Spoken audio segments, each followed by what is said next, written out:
नाच रही हैं, गा रही हैं, बधाइयाँ बजा रहे हैं और बड़ी धूम मची हुई है।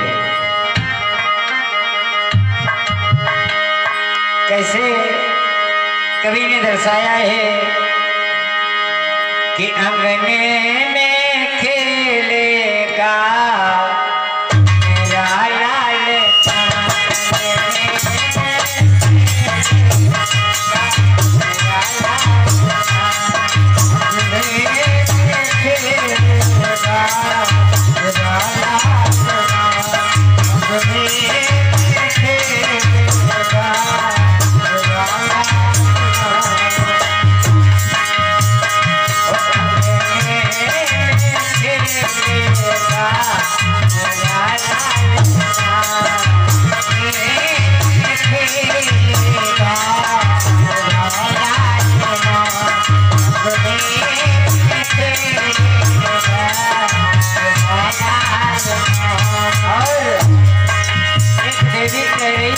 सासू जी से मंगल कीर्तन महाराज के वहाँ हो रहे हैं। ओ मेरे ससुर ने लाल को उठाना, ससुर ने लाल को उठाना, लाल को उठाना, ससुर ने लाल को उठाना।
तुमको बुआ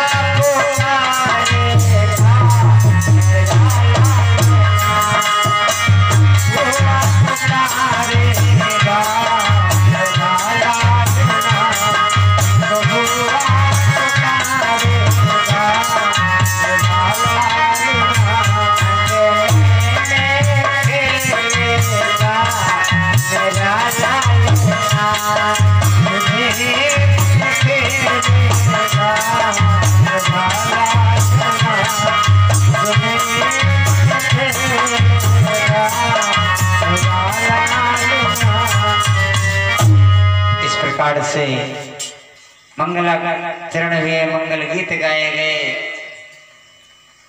उन दोनों पुत्रों के आज धुंधली के उधर से महाराज को जब विदित हुआ, लेकिन उनको हकीकत नहीं मालूम है इसके पीछे राज क्या है। उस पुत्र का नाम पड़ा धुंधकारी, और जो गाय से पुत्र का प्रादुर्भाव हुआ, जन्म हुआ जिसका, तो सारा शरीर मनुष्य का बताया गया। सूतवेद महाराज कहते कान के और जो है बछड़े के समान है, इसलिए विद्वानों ने इसका नाम रखा गोकर्ण। अब दोनों धीरे धीरे सयाने हुए तो मन में विचार किया कि इनको माता पिता का प्रथम कर्तव्य अपने संतान के प्रति क्या होता है कि उसे उच्च शिक्षा ग्रहण करावे। आज गुरुकुल में दाखिला करवाया गया, दोनों विद्यालय को जाने लगे, लेकिन उनके मार्ग परिवर्तित विपरीत दिशा में हो गए। गोकर्ण क्या करते हैं,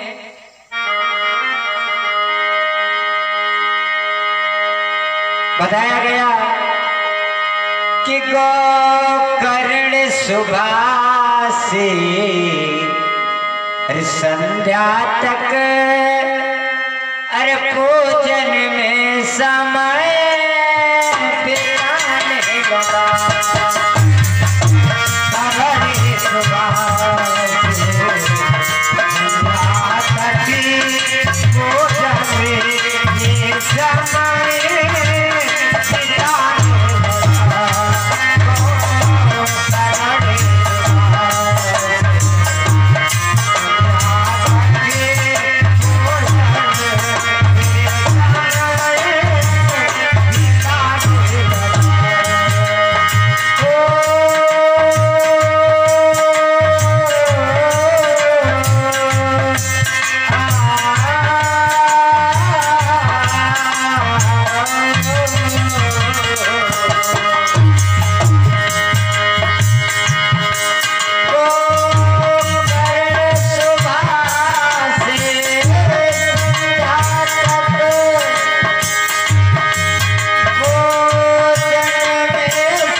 सेवा करते हैं, गुरु की आज्ञा का पालन करते हैं और अपना समय शिक्षण कार्य में व्यतीत करते हैं। लेकिन धुंधकारी क्या करता है, वैश्याओं के घर जाकर के मदिरा पान इत्यादि और जाकर के जो है धन और धर्म दोनों नष्ट करना प्रारंभ कर दिया। महाराज समझाते हैं कि बेटा ये मार्ग जो है गलत आप चुना है और इस शिक्षा ग्रहण करना, लेकिन धुंधकारी अपने माता पिता के वचनों का उल्लंघन करता है, कहा नहीं मानता। अत्तोगत्ता परिणाम यह हुआ कि आज उसने क्या किया,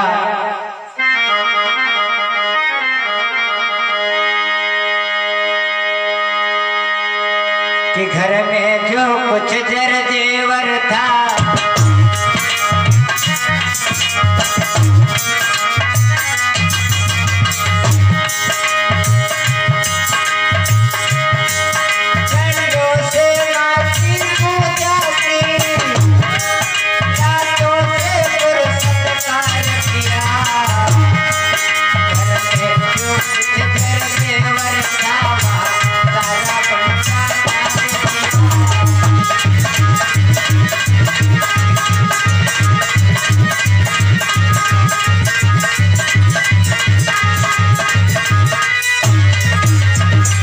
बताया गया कि जितना धन संपत्ति सब कुछ वैश्य को लुटा दिया। गोकर्ण महाराज शिक्षण कार्य के बाद में भगवान की भक्ति करने के लिए जंगल को प्रस्थान कर गए। धंधकारी और वैश्यों के घर जाता रहा और आज जब उनके पास धंधकारी के पास जितना धन दौलत था सब कुछ वैश्यों को दे दिया। जब कुछ नहीं रह गया तो आज उन्होंने क्या किया, अपने माता पिता को मारना पीटना प्रारंभ कर दिया और कहते हैं कि रे दुष्ट तूने धन छिपा करके कहाँ रखा है, तू ला करके मेरे को दे, क्योंकि धंधकारी की लगी कहाँ से लगी, जिसकी परमात्मा से लगी लग गई, फिर कोई काटने वाला नहीं है। और क्योंकि किसी कवि ने, कबीरदास जी ने अपने पद के माध्यम से बड़ी सुंदर बात बताई है, क्योंकि बतलाया गया है अरे लगी नहीं छोटे चाहे जिया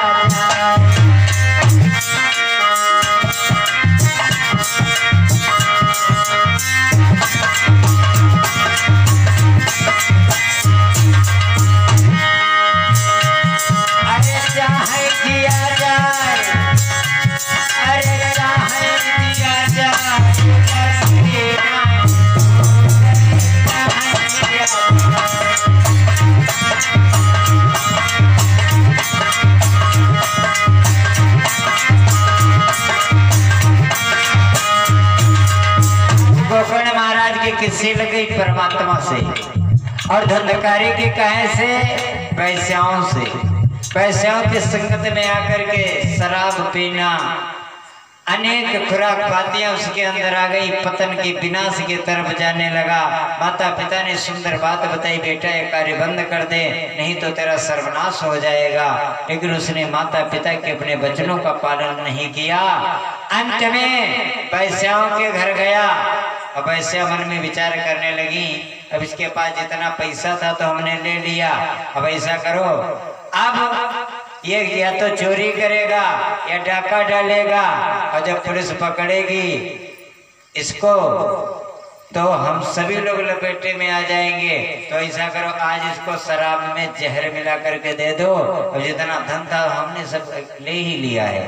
मेरे भक्तों, आज सूतवेद महाराज कहते हैं कि कुपंथ पर चलने वालों की दशा कितनी दयनीय होती है। आज जिन वैश्याओं के खातिर उसने अपने माता पिता को छोड़ दिया, अपने कुटुंब परिवार सभी को छोड़ दिया, उन वैश्याओं से नाता जोड़ा और अंत में उन्हीं वैश्याओं ने क्या किया, शराब में जहर मिला करके धंधकारी को दे दिया, जिससे धंधकारी की मृत्यु हुई। और मृत्यु जहर के खाने से हुई। और बताया गया है, शास्त्रों में लेख आया है, सर्प के काटने से, फांसी के लटकने से और जहर के खाने से जिनकी मृत्यु होती है उनको 12 वर्ष प्रेत जीवन में रहना पड़ता है। 12 वर्ष तक उनकी आत्माएं इधर उधर भटका करती हैं। आज धंधकारी की मृत्यु जहर के द्वारा हुई तो प्रेत जीवन में गया। अब तो चारों तरफ जिधर जाता है उधर हाहाकार मच जाता है, सभी परेशान हैं। आज जाकर के गोकर्ण महाराज से बताया कि आपका भाई प्रेत बना है और जिसके कारण सभी बहुत परेशान हैं, कोई उपाय करो। गोकर्ण महाराज ने अपने जो अंजलि में जल लिया, सूर्य भगवान की तरफ ध्यान करके जैसे ही जो है जल का छींटा लगाया तो धुंधकारी प्रेत योनि में जो है आकर के गोकर्ण महाराज के सामने हाथ जोड़ करके खड़ा हो गया।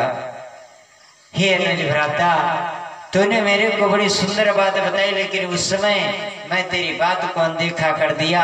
आज जिसका प्रत्यक्ष प्रमाण तेरे आंखों के सामने है, क्योंकि मैंने तेरी बात नहीं माना, क्योंकि अब मैं तेरे हाथ आगे जोड़ रहा हूँ, मेरा उद्धार कर। इस योनि में मेरे को बड़ा कष्ट हो रहा है। और रो रो करके कहता है मेरे भाई,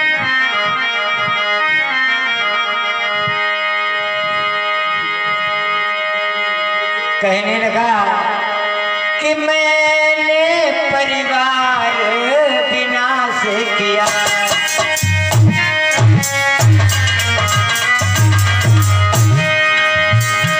कि अब तुम उद्धार करो भैया।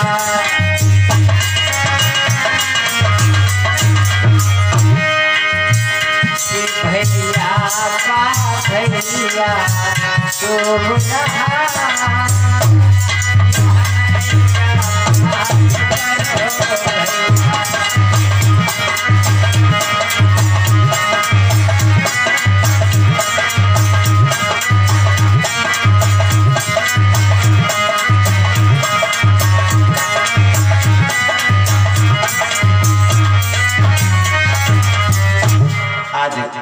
गोकर्ण महाराज के सामने धुंधकारी हाथ जोड़ करके कहता है मेरे भाई, मेरा उद्धार कर, क्योंकि मैंने तेरी बात को नहीं माना।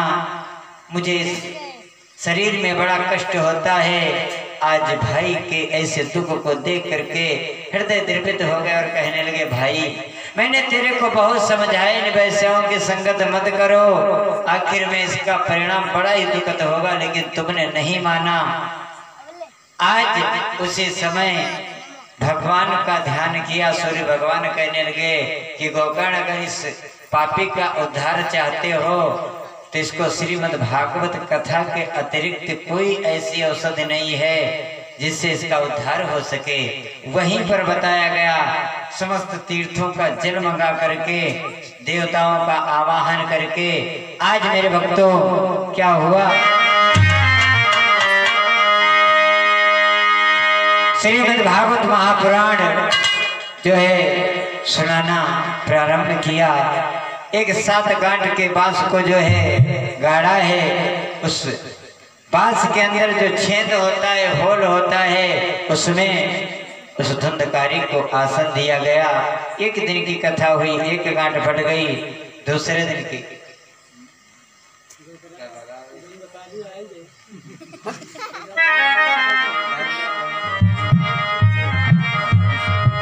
प्रेम से बोलो गोविंद भगवान की, वृंदावन बिहारी लाल की।